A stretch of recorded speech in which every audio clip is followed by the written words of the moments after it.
Hey guys, I hope you're doing all okay. Good morning. Wow, what a few last days after this massive eruption in Iceland. This lava flow has Grindavik under siege. If you want to know what happened, check out my videos in the end screen or just check the latest videos on my channel. And now we have to talk about the supervolcano in Italy that keeps rumbling, guys. It's not over yet. This Brady seism, how they call it, the land is rising right now. It's always a land rise and a land subsidence. So the new bulletin is out and some things have happened and have changed, but we just had another earthquakes. We had another 1.7 that came with a big roar. As the authorities are writing, people heard it, people felt it. And then there was another one last night, only 0.8. But the thing is, the residents could really feel it, and they say it came with another roar, so they can also hear it. And then we have some mysterious earthquakes at the old crater that has formed when the last eruption of Campi Flegrei took place in 1500. The Monte Nuovo now has earthquakes. Should we be concerned about that? I mean, we have earthquakes at Vesuvius, so we don't need to. I'm just saying, right? So for now, I mean, Monte Nuovo is part of Campi Flegrei, but we know this big earthquake swarm, with the biggest earthquake that this area had in 40 years was right underneath the caldera, this beige area underneath the Solfatara, where we also have these hot steam fumaroles coming out that did increase in heat recently. And that's why residents could observe that all of a sudden the scientists of the Italian Institute for Volcanology and Seismology were showing up there on a daily basis. That was before the big earthquake swarm happened there. So we have the earthquakes there, and now Monte Nuovo, you see it on the map. I'm just like, and you know, that's why Giorgia Meloni has done some steps, and this tells you that the Italian government is taking this serious. So they're not saying like, oh yeah, these are rumblings, that's normal, no problem, been going on for a while. No, they're taking this serious. And you know, the scientists of the Vesuvius Observatory, I mean, they're giving dire warning, saying we cannot guarantee your safety. You have to come up with better evacuation plans. You've seen it in my last video, hopefully, that they only plan for an evacuation of 143,000 people out of more than 3 million people that live in this greater Naples area and that will be directly affected. So the scientists are saying, come up with something new. You have to plan for evacuation on water and on land. But their new evacuation plan that they just released is for 143,000 people in buses, and that's why they have 500 bus drivers. And the rest, they should leave on their own, in cars, clog the roads. If buildings have collapsed, roads are clogged. So this is definitely a recipe for disaster. This evacuation plan, in my opinion, is complete nonsense, and I agree with the scientists of the Vesuvius Observatory that are saying, and the INGV that are saying, it's urgent. Come up with something that actually works. And what are they doing? The mayor of Naples said, we have enough evacuation plans. I mean, doesn't matter. That's my comment, that none of them works. We have enough. So let's focus on seismic upgrades for the buildings. He wants to spend 500 to 700 million euros to do that. And now they have, and this shows you how serious it is, starting today, the National Civil Protection is in a state of extraordinary mobilization.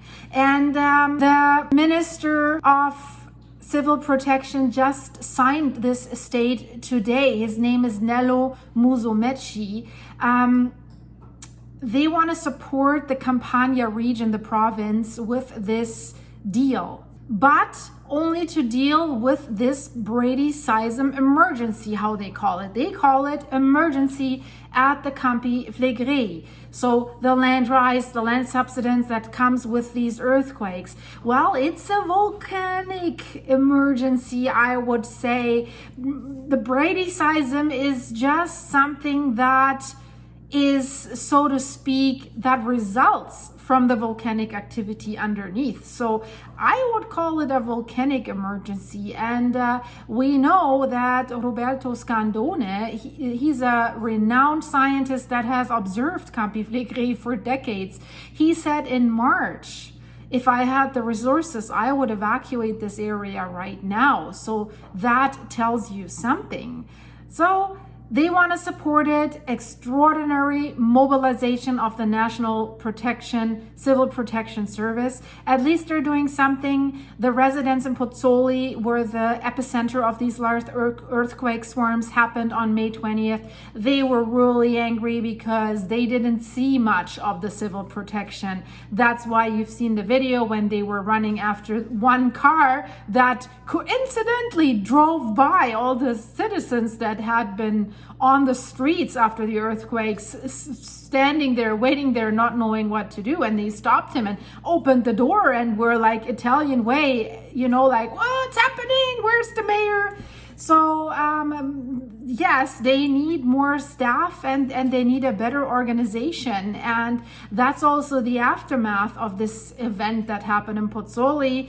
They call it some group that is responsible for the safety in Pozzuoli called it a pathetic emergency management. There were some tents that nobody was there to tell people what to do. There were not enough tents. So there's still families that are displaced as of now that really don't know what to do. So it was a little bit chaotic, so to say. I've made a video about that too, if you want to look that up, guys. So I hope that by signing this state of extraordinary mobilization of the National Civil Protection Service, that something will change in that direction.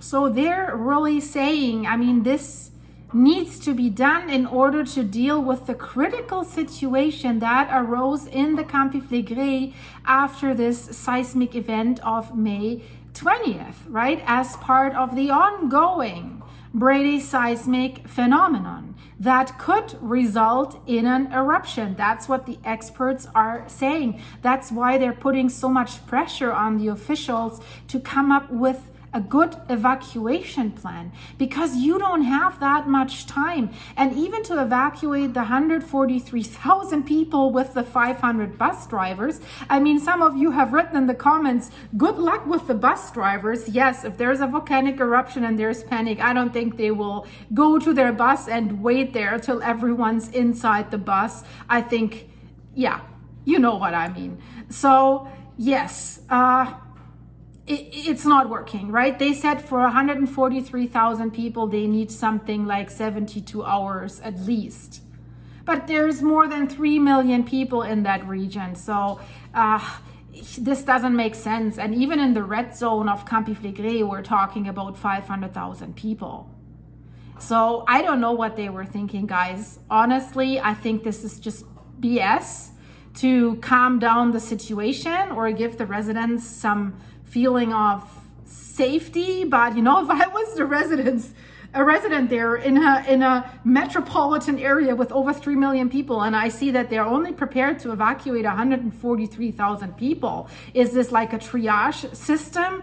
This would scare me, really. And no mention of evacuating over the water. Of course, Campi Flegrei stretches in the Gulf of Pozzuoli, and if it erupts in the water, that's a gigantic problem, because then it's getting more explosive, and that will create, the experts are saying, a tsunami towards Naples that will be about 100 feet, so 30 meters high. And we've seen it just a day and a half ago when the eruption in Grindavik in Iceland started, and then only the lava was touching groundwater, how explosive everything became all over a sudden with so much smoke. So imagine a supervolcanic eruption that starts in the sea with a lot of water. So that's a problem. So if you're then in your boat trying to evacuate, you have a problem. But should it erupt on land, then it's a good way to be prepared to leave over the water.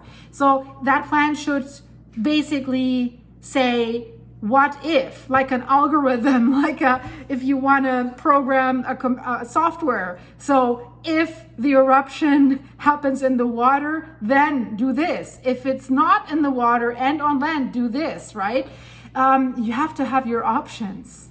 That request for that state of mobilization, that comes directly from the Campania governor, Vincenzo De Luca.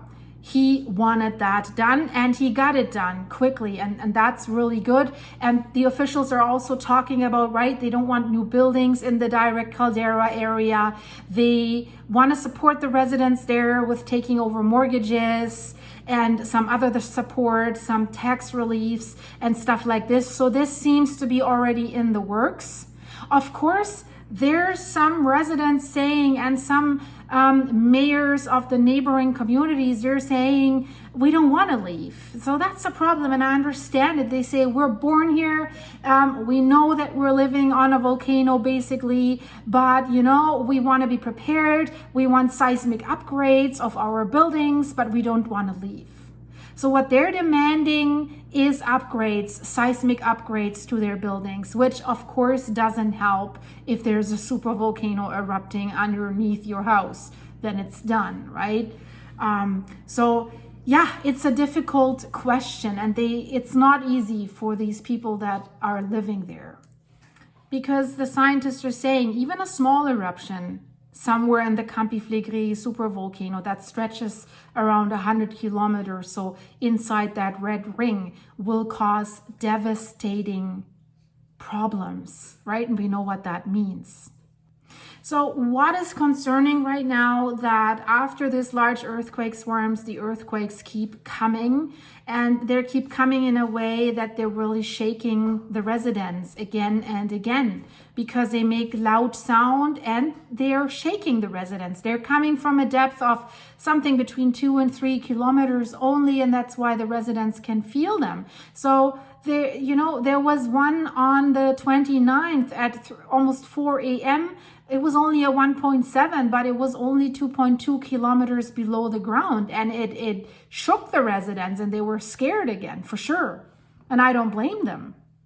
Something that is very, very interesting, and if you follow my channel on a regular basis, we've been talking about what is going on in Iceland underneath that tourist attraction, the Blue Lagoon, that is connected with a geothermal power plant, because underneath that area there is a shallow magma chamber that is at the same depth as the magma chamber. There is a magma chamber at Campi Flegrei that has just been confirmed in a groundbreaking study at a depth of only 4 kilometers, because before they thought it's at a depth of at least 8 kilometers. So for magma to reach the surface, it would take longer to grind a tunnel to come up from 8 kilometers. But 4 kilometers, it won't take long, maybe 4 hours, 5 hours, 7 hours, something like this, but not days. So, and usually what happened in Iceland, and I'm mentioning this because it explains to you what might have happened here, and that's concerning, guys. So in Iceland, there's the shallow magma chamber that is fed by a deeper lying magma reservoir. And so that magma chamber was filling up, and they could measure on top a land rise, because if I take a balloon and I blow it up underneath a pillar or something, it keeps rising. And that's the same here in Campi Flegrei. The land has been rising, and it has been rising significantly recently. It has accelerated. So what does that mean? And in Iceland, when there was an eruption, magma from that magma chamber was all of a sudden, when the magma chamber reached the point of maximum capacity, couldn't stretch out anymore, boof, it was sending magma out. And then either there was a magma intrusion, that means magma is flowing out of the magma chamber, but it's not coming up to the surface. It's not erupting. It's creating a magma dike underneath. And it could also cause an eruption. So if it causes an eruption, of course, it comes up as lava. So whenever this shallow magma chamber did send out magma, what happened to the land on top of it? The land rise stopped when it reached the point of maximum elasticity, and then the land was subsiding. So as we have an eruption in Iceland right now, the land there did subside in just a few hours, 15 centimeters, because that magma chamber was emptying out. And it was a large eruption. So the news are, in Campi Flegrei, when we had that 4.4 magnitude earthquake on May 20th, and now listen guys, because now it gets interesting.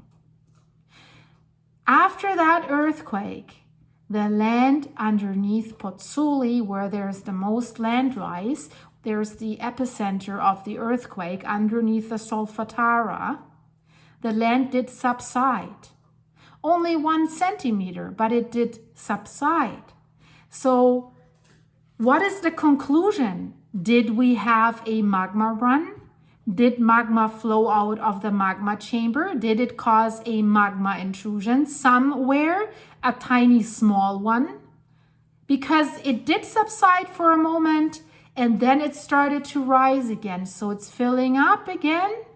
So there could be at Campi Flegrei, there could be magmatic gases, magmatic fluids. So you can look at that chart here that they just released in this groundbreaking study when they confirmed that there is a magma chamber at a depth of only 4 kilometers. So it could be magmatic fluids or gases that cause this uplift, but it also could be magma.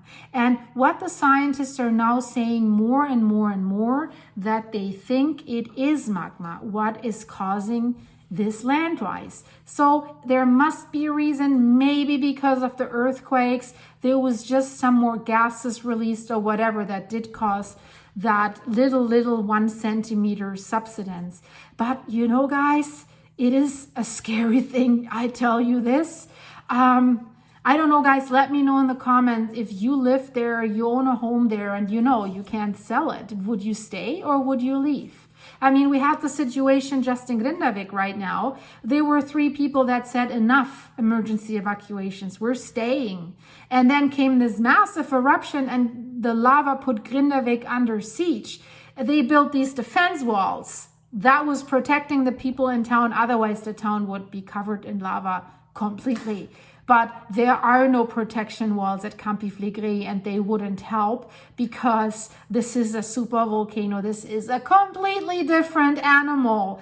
The Iceland volcano that we're dealing with there is a mosquito and Campi Flegrei is an elephant. And what comes in addition is this densely populated area.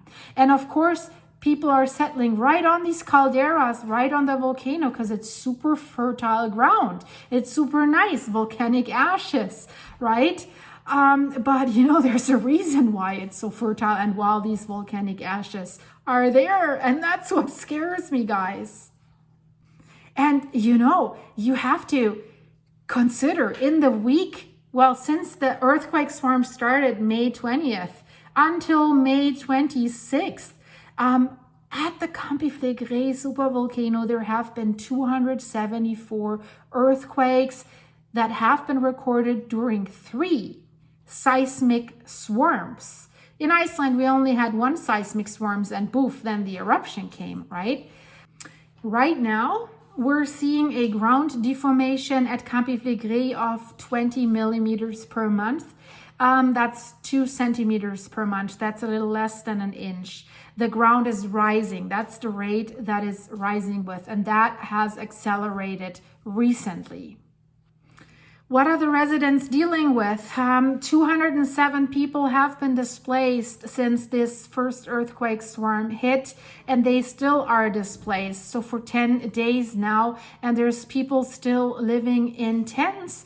There are 77 technicians out there that are carrying out inspections of their homes to see if it's safe for them to go back there or if they're uninhabitable. So that is still in the works, and of course the residents are not happy about the fact that it's taking so long. That's why probably they need more personnel. So they did carry out 1,123 inspections so far, and there were about 1,500 reports that were made. So they still have a little bit that they need to do. So we heard that the politicians and the mayor of Naples wants to strengthen the buildings, wants to give these buildings seismic upgrades. This is not that easy with these buildings because many of these buildings are old. They're like old stone buildings that do not have any codes or have not been built to any codes. And it's not that easy to upgrade them for that reason. So that's why they're saying it will take 3 to 6 years to strengthen all these buildings. They're saying against the Brady seism. I mean, you can't prepare the buildings against the volcanic eruption. They'll be wiped out. We have to be honest to ourselves. The people that live there, most of them, and the homes, they will be wiped out. So that's all that they can do. At least for the people that stay there, make sure that these buildings don't collapse on them. And of course, if you have to do an emergency evacuation, it comes in handy if these buildings don't collapse and block the roads with stones and nobody can get out if there is an emergency and people want to leave the area, which is already a thing of not a big likelihood that people will get out in time anyways, right? The Minister for Civil Protection and Maritime Policies, Nello Musumeci, said at a hearing with the Environment Committee of the Chamber on this Brady seism event at the Campi Flegrei. They were talking about these homes, and he did not mince his words. He said, in my opinion, the urban planning policy that allowed the constructions as we see them today in the Campi Flegrei supervolcano area was criminal. That's what he's saying. And he says, I repeat this so that it can remain on record and does not seem like an emotional outbreak from my side. So I like this. The Italians are like, boof. I mean, they say it as it is, and I love that. They don't beat around the bush. So he says, you can't play on the skin of thousands of people. The people who are in that area have never had any responsibility. So he says it out loud, and he says, comparing the Phlegraean fields, which means Campi Flegrei, the burning fields, with other seismic areas is disarming. There are 80,000 people that are sitting on an active volcano that is one of the most dangerous volcanoes in the world. And it is that. We cannot forget that. Nobody wants a collective or a forced evacuation. We were considering the possibility of helping a family, for example, at their request wants to move. So I think what he's indicating is if you want to move, we might develop a system that might help you to get out of this area.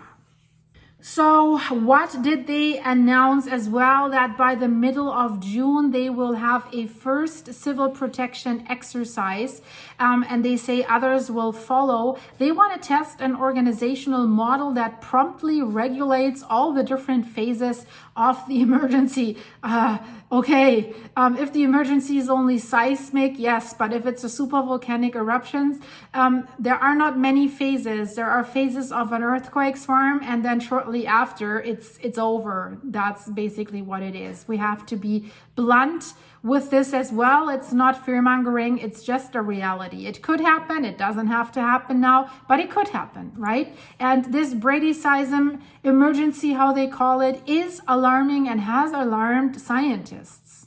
So we will have to see. There's other stuff that will blow your mind, guys, regarding Campi Flegrei, some stuff that they have done that to this day, I still don't know why. I'll pack this in another video. It'll come out tomorrow, most likely. So stay tuned and subscribe to my channel so that you don't miss this, guys. Hint, hint, I'm trying to catch you. No, really, I would love to earn your subscription. Would make me happy if you could stay here on this channel, join our group, join our wonderful community that is interested in these events, and click the notification bell, check check my channel on a regular basis. I release at least one video per day, sometimes two. So people are telling me that they're being unsubscribed from the channel. This is something that happens all over YouTube, so that the notifications don't work. So if you're wondering where I am, go to my channel page and check for the latest video. I'm sure I am there to have a coffee with you guys or something like this. So it's in the morning, whoever just woke up, have a coffee on me. Here it's late at night.